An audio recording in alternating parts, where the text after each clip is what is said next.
Yo, what's up? Welcome back to another episode of the SWUS College Football Week 7. College football has been slaughtering me. So if you're going to tail my bets, please do so responsibly.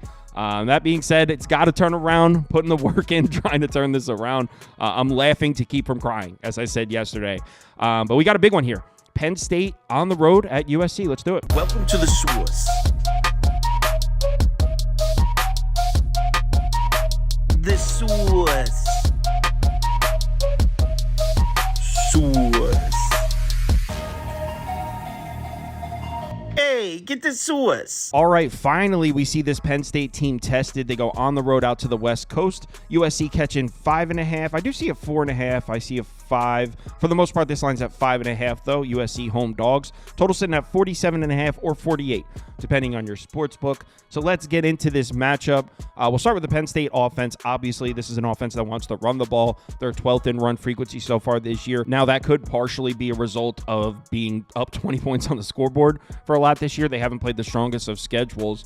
But no question, the two superstar running backs, Singleton and Allen, that's what Penn State's offense identity is. That's what they want to do. Their offense has great numbers across the board here. 9th in yards per play, 4th in success rate, 12th in PPA. Great rushing numbers, great passing numbers. They're currently sitting at 9th in OFVI.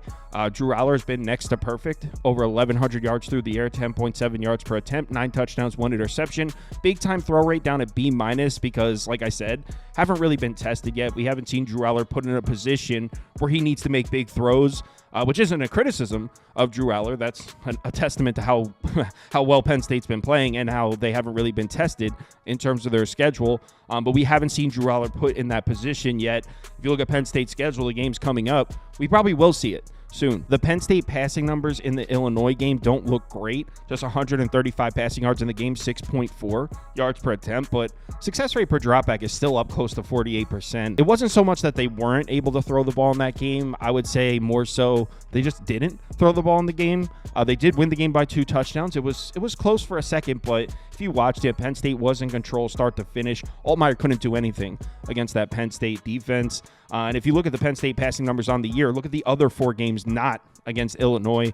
Over 271 yards per game, 11.6 yards per attempt, 56.8% success rate per dropback. So this passing attack has been very efficient all year. Not reading too much into the Illinois game where they still won by 2 touchdowns. So how do they match up against USC's defense?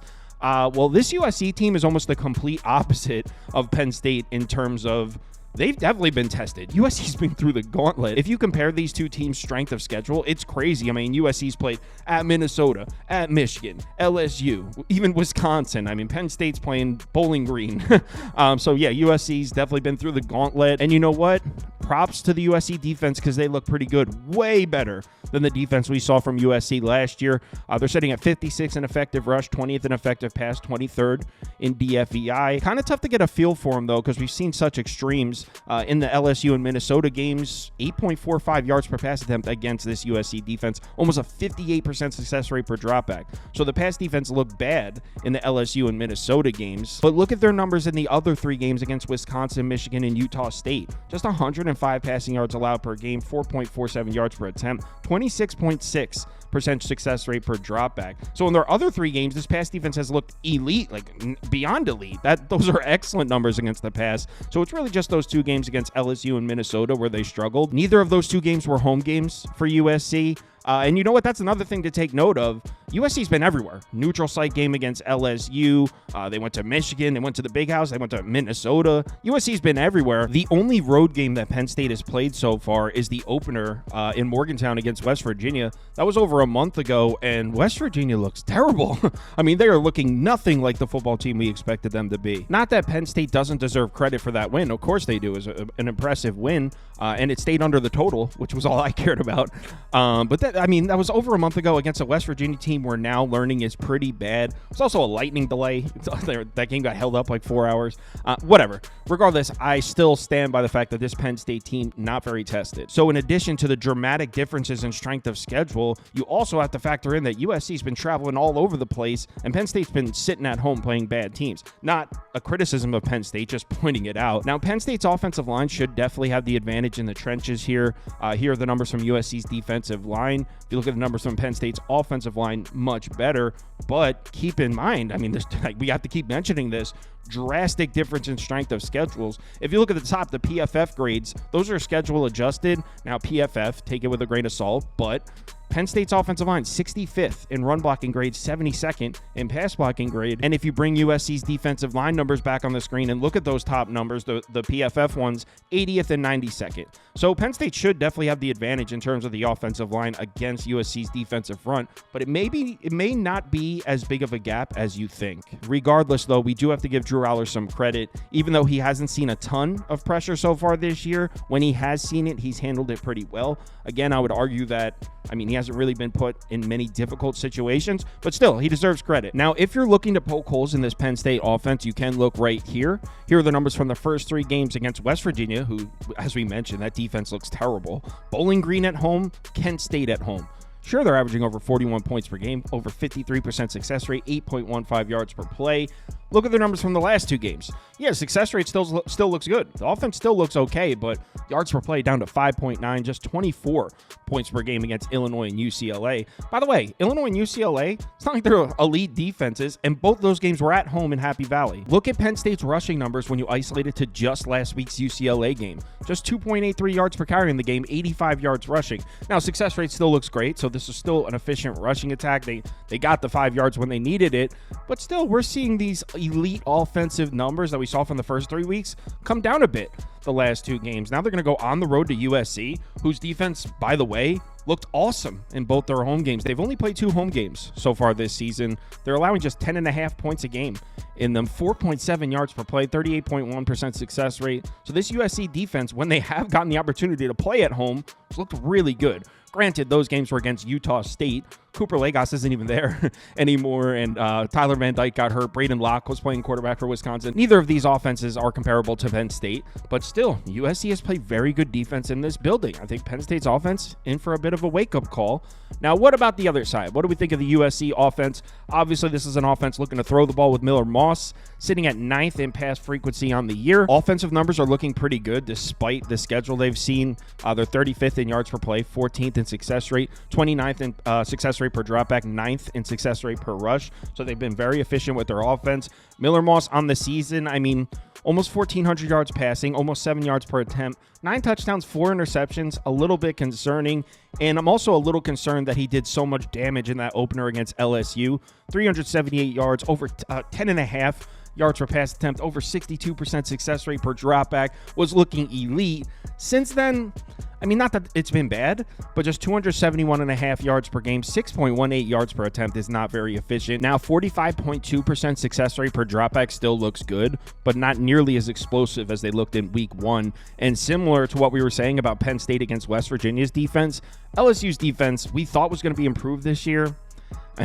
They're looking almost as bad as maybe not quite as bad as last year, but that LSU defense doesn't look good. So we're not throwing Miller Moss a parade for going off in the opener against LSU's defense. He's going to be in for a bit of a test here against Penn State's defense. As we know, just like last year, one of the best defenses in the country, 4th in yards per play, 4th in yards per carry, 11th in yards per pass attempt. Even the schedule adjusted numbers, 4th in effective rush, 10th in effective pass, 13th in DFEI. And we know Lincoln Riley's trying to throw the ball, right?